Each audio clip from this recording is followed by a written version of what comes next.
Sigue al aire, quédate en casa Paraguay, esta transmisión especial, gracias a la gente de Canal 13, Dueña de Casa, las imágenes de Telefuturo y también el SNT TV Sorrocuará para llegar a todo el país, porque el país precisa saber qué está pasando y hacia dónde vamos. En este bloque agradecemos la presencia del ministro del Interior, el doctor Euclides Acevedo, también al señor Edgar Melgarejo, presidente de la DINAC, y también al ministro Federico González, vocero del Ejecutivo. Para los tres, muchas gracias, buenas noches y bienvenidos. Buenas noches. Muy buenas noches. Y vamos a arrancar ya con el ministro del Interior, Euclides Acevedo, después de ese descontrol que lamentablemente se dio del fin de semana, donde la gente aparentemente no entendió que estábamos en cuarentena y no de vacaciones. De alguna manera es como que vamos controlando mejor la situación. Estábamos viendo las imágenes justamente antes de arrancar este tercer bloque y veíamos poco movimiento en las calles. Pero el doctor Euclides Acevedo se ha encontrado con esta situación de tener que de alguna forma sacar a esa gente que estaba incumpliendo el código sanitario y llevarla a dónde. Ese era el principal problema, porque justamente la ministra de Justicia, Cecilia Pérez, decía, por favor, no los traigan, no los lleven a las cárceles porque no podemos permitir de ninguna manera que alguien contagiado ingrese a las penitenciarías y ahí se genere un problema sanitario de enormes dimensiones.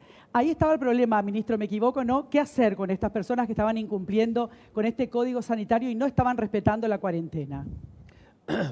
Además de la perpleja indisciplina cívica del fin de semana, que se corrigió más o menos el domingo, tenemos el problema a aquellas personas que incumplen. ¿Dónde los llevamos? A la comisaría no le puedes tener mucho tiempo porque la infraestructura no es suficiente y más de 3 o 4, imposible tenerlos. Llevarlos a la cárcel, acabas de decir, doña Cecilia Pérez me va a cortar el cuello. Y los internos también. ¿Por qué? Porque dicen los internos, estos nos van a traer el virus. Entonces, la única opción que tenemos, y hemos hablado con la señora fiscal general del Estado, es arresto domiciliario coercitivo. Todos estamos en arresto domiciliario voluntario con el aislamiento, pero aquellos que incumplen, una solución es esa.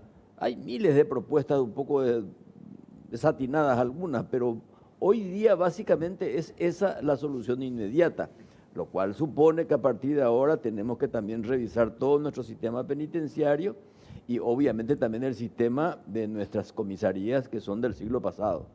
Doctor, simplemente para complementar, porque ahora se me acaba de ocurrir, como también se ha llevado a este grupo de 72 paraguayos que habían sido primero llevados a un hotel y ahora a una institución militar, ¿no habría alguna posibilidad de también a estas personas, a las que no podemos dejar en una comisaría, tampoco podemos meter a una cárcel y tenemos las dudas de que respeten el arresto domiciliario porque no hay control suficiente para eso, llevarlos también a algún tipo de institución militar donde puedan estar el tiempo hasta tanto haya una imputación, hasta tanto haya un proceso, porque es finalmente el juez el que tiene que decidir si son culpables o no? Claro, la multa o la penitenciaría la va a resolver el juez, obviamente. Puede ser, es una idea que la registro y la voy a trasladar aquí al embajador Federico González, que se está encargando en este momento del dorado exilio, entre comillas, de los que llegan desde afuera. Y si también pueden estar en un sitio, en un pabellón especial, esto que incumplen, porque en nuestro sitio, ¿dónde meterlos a todos? Bueno, algunos, doña Cecilia es un poco más brutal y me dice, ya la gerencia, pero no sabemos la gerencia dónde ponerles también. O sea, ahí no le va a matar el coronavirus, le va a matar la sed, o le va a matar otra cosa. Para el ministro del Interior, ¿habrá seguido Euclides la información en torno a la actuación del grupo de los lince? Ha habido cuestionamientos al respecto. ¿Cuál es tu visión de lo que ha pasado con el grupo lince en estos últimos días?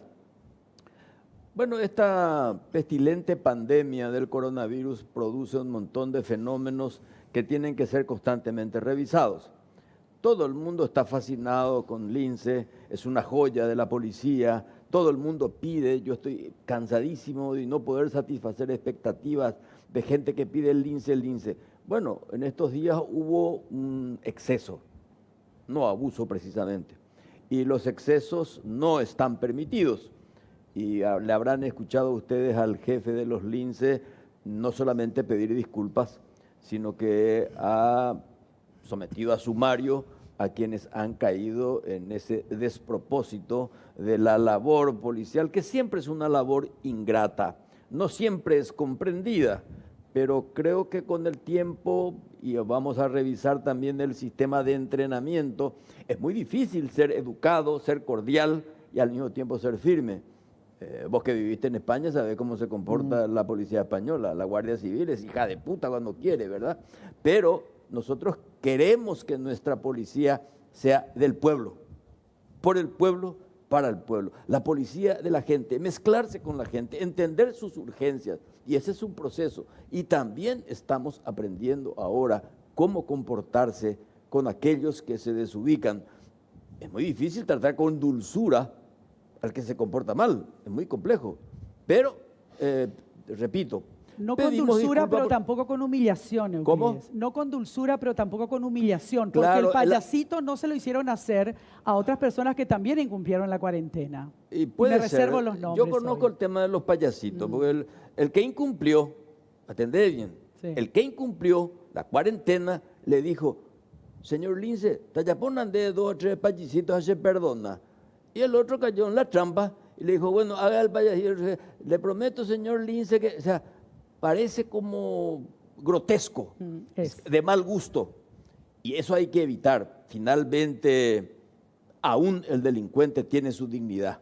Claro. Y tenemos que respetar ese código. Pero repito, es un proceso. De todas maneras, yo me hago responsable política y jurídicamente de los eventuales excesos involuntarios, creo yo, de la gente del Lince. Yo, en nombre de ellos, pido disculpas y me hago cargo. El que me quiera denunciar tiene el derecho a hacerlo. Finalmente me denunciaron por apología del delito, por haber apoyado a un policía que persiguió a un motochorro. La pregunta para el embajador Federico González. Lo escuché hablando hoy acerca de los números de compatriotas que están del otro lado de la frontera, algunos incluso durmiendo en ese trayecto entre la frontera paraguaya y brasileña, otros ya contenidos, aquellos que anoche llegaron de San Pablo, que estaban sumamente preocupados, finalmente terminaron en Foz. Hay un auxilio por parte del consulado paraguayo allí en la ciudad fronteriza. Esto, por una parte, cómo se está conteniendo, y por el otro, ¿qué le responde a esas casi 500 personas, compatriotas paraguayos en el extranjero, que hoy dicen, estoy sin trabajo, no tengo que comer y quiero volver a mi país? Ante todo es una situación muy difícil para todos, para los que estamos en Paraguay, para los que están en el exterior y para todos los habitantes del mundo. Es un desafío que creo por vez primera se está dando a nivel mundial y nadie está realmente preparado para lidiar con esto. Es un compromiso muy grande para todo gobierno y así lo está asumiendo nuestro gobierno, y preocupados por la situación específicamente de los compatriotas que están en el exterior y cuidando a todos los que están en el territorio nacional. En ese sentido, como ustedes saben, el Servicio Exterior de la República del Paraguay está conformado por los miembros de nuestras embajadas y consulados a lo largo y ancho de los distintos países y ciudades. Y si bien es cierto, no tenemos presencia en todos los países del mundo, sí tratamos de tener participación y estar cerca de alguna forma de estos compatriotas que están pasando momentos muy duros, muy difíciles. Si para nosotros es duro acá, en compañía de nuestras familias y de nuestras amistades, lo que debe ser para ellos que están solos, distantes de su tierra, de su familia y hasta de sus costumbres. Por eso es que se está poniendo un especial énfasis en acercarse a ellos de alguna forma, de alguna manera. Muchas veces el ser humano, más que un apoyo material, necesita que se lo escuche, que se lo conforte, que se trate de llegar a ellos, que se le dé alguna orientación. Y si se puede otra cosa también, es lo que se está haciendo. No tenemos el número exacto de compatriotas que están en el exterior y de hecho ese número va variando regularmente y casi por hora, porque algunos ciertamente están por motivos de vacaciones, de viaje, otros de trabajo, otros de estudios. Hay compatriotas que están residiendo en esos países, en distintos países, y ahora decidieron regresar. Entonces, con el cierre de las fronteras, lógicamente eso se hace imposible. Y lo que hace la embajada o las embajadas y los consulados es asistirlos, orientarlos, ver la manera de apoyarlos también en el ámbito financiero, económico, de ser posible, pero aclaro acá, nuestras embajadas y consulados no tienen un rubro específico para eso, no nos preparamos para esto, pero sí acercarlos, el grupo que señalaste, y en 2 tandas, los que llegaron ayer ya con la frontera cerrada, los que llegaron por tierra en 2 buses con un número aproximado de 95 personas, llegaron justo en el momento que mi distinguido amigo, el ministro del Interior, estaba informando la decisión tomada por el presidente de la República del cierre de fronteras. Y créanme que le costó muchísimo al presidente Mario Abdo tomar esa determinación. Entonces, en ese momento estaban prácticamente a mitad del puente de la amistad. Se cerraron las fronteras y ya era muy difícil retornar, ir atrás, volver a Foz de Iguazú. Nuestro consulado realizó las gestiones para conseguir un hotel para esa gente, pero surgieron dificultades para que pudieran ir. Entonces, en ese interín, el grupo de coordinación interinstitucional que se conformó dentro del Consejo de la Defensa Nacional tuvo que idear una solución, y esa solución momentánea y temporal fue habilitar unos albergues temporales, reitero, para que pudieran entrar ahí a pasar la noche. No todavía cuarentena porque ellos no habían entrado y no han entrado a territorio paraguayo. Finalmente, gracias al diálogo y a la gran relación de amistad que tenemos con las autoridades brasileras, y agradezco en este momento también el apoyo que nos dan las autoridades de ese país, nuestros compatriotas pudieron ir a ocupar el hotel en la ciudad de Foz de Iguazú.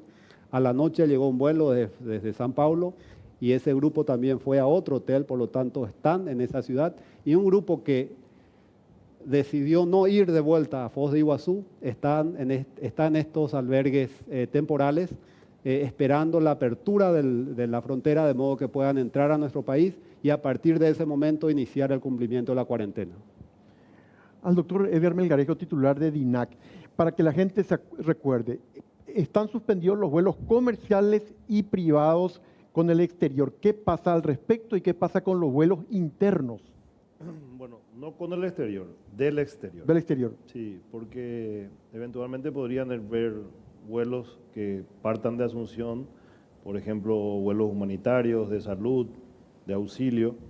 De hecho que los hay. Y una de las excepciones era justamente que otros gobiernos promuevan vuelos para repatriar a sus conciudadanos. Eso ya ocurrió el fin de semana. Vuelo charter, un avión muy grande, llevó a 200 ciudadanos de Estados Unidos. Tenemos la solicitud ahora del gobierno de Uruguay. El gobierno de Alemania hará lo mismo el fin de semana o el lunes. Entonces, bueno, tenemos esos vuelos, ¿verdad? Esa excepción, pero no pueden ingresar a nuestro país vuelos comerciales y vuelos privados con pasajeros, sean estos connacionales o extranjeros.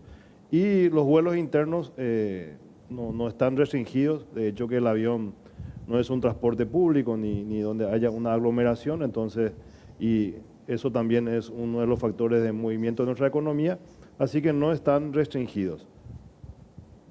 Una cuestión puntual para el director de la DINAC, porque decía están prohibidos los vuelos privados, sin embargo, nos decía la fiscal Teresa Sosa que un importante empresario brasileño, dueño de un frigorífico en Paraguay, llegó el día 16, el 18 se cerraba el aeropuerto, pero llegó el 16, el 20 volvió a salir, a irse al Brasil y volvió a regresar al Paraguay el 22. O sea, evidentemente ahí no hubo controles. Señor Melgarejo. Es que la prohibición de vuelo del exterior comenzó a regir el 24.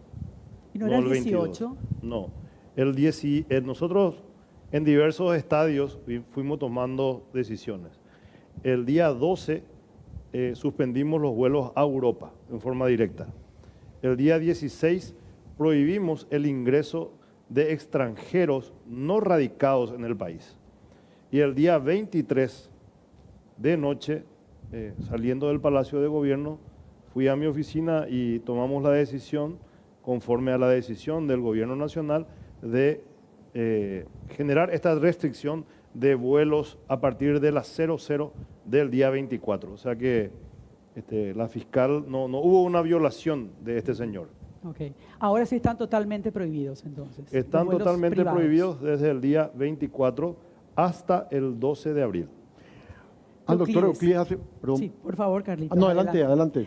¿Cómo sigue esto, doctor Euclides Acevedo, en el sentido de los controles que se tienen que seguir haciendo? Obviamente hay un mayor acatamiento de la gente, tenemos que decir esto, si bien ya comenzábamos mencionando el descontrol que hubo en un primer momento, hoy por hoy hay un mayor acatamiento. ¿Se puede estimar un porcentaje de gente que finalmente se está quedando en la casa? Sí, inicialmente había un acatamiento casi del 95%. Y el fin de semana parece que la gente dijo, el recreo, y salieron todos a la calle. Bueno, tuvimos que salir nosotros a recorrer mercados, supermercados, etcétera, etcétera, para dispersar cariñosamente la aglomeración. Y hoy hay un acatamiento casi otra vez al 90-95%. Lamentablemente, Menchi, más por temor que por persuasión, lo cual revela que seguimos teniendo cortinas de ausencia de educación cívica. Y eso es un problema que tenemos que ir resolviendo con el tiempo. Va a pasar esta crisis. Y pasada esta crisis, probablemente vamos a retornar de vuelta a nuestra consuetudinaria indisciplina social. Y eso va a tener que suponer más que nunca el compromiso de apostar. Y hoy nos damos cuenta lo importante que es la educación para poder tener una buena salud. Y ambas cosas sin seguridad no existen. Una última cuestión nada más a propósito de lo que decís, Euclides. También hay que pensar en las condiciones de habitabilidad de muchos paraguayos, ¿verdad? Porque decimos quédate en tu casa y tenemos que ver cuáles son las condiciones de esa casa, porque hay familias que viven en 2 piezas o en una sola y hay un solo baño. Entonces, se vuelve bastante complejo quedarse en casa cuando las condiciones son de mucha precariedad, ¿no? Francisco, en una entrevista, contó que un policía italiano le dijo a alguien en las calles de Roma, váyase a su casa. Y le dijo, yo no tengo casa. ¿Cómo que no tiene casa? Yo vivo en la calle. Hay mucha gente que en el Paraguay, no sé si vive en la calle, pero mejor hubiera sido vivir en la calle y no en el hacinamiento puñetero en el que se encuentra, sin luz, sin agua, sin salubridad y con todo el contagio moral que trae el hacinamiento. Por eso es que hay que revisar un Paraguay antes del coronavirus y después del coronavirus, una reconversión económica, una reconversión moral. Y esto es una señal y un aviso en lenguaje torero para los políticos que tienen que revisar seriamente cómo se maneja el Estado, cómo se estructura el Estado y su vinculación con una sociedad donde hay una gran inequidad social. Doctor Euclides Acevedo, embajador Federico González, doctor Edgar Melgarejo, muchas gracias. En instantes para no perderse, ¿qué pasa con los trabajadores en estos momentos? ¿Qué pasa con los trabajadores? ¿Qué pasa con los informales, con los precarios, con los que están esperando? ¿Qué nos va a pasar a nivel de puestos de trabajo? Va a estar la ministra Carla Basigalupo. Y por otro lado, ¿cómo se van a repartir los kits alimentarios exactamente? ¿Qué va a haber en cuanto a dinero en efecto y no kits? Enseguida vamos a estar con Carla Basigalupo, ministra del Trabajo, y Joaquín Roa, ministro de la Secretaría de Emergencia Nacional. Ya volvemos.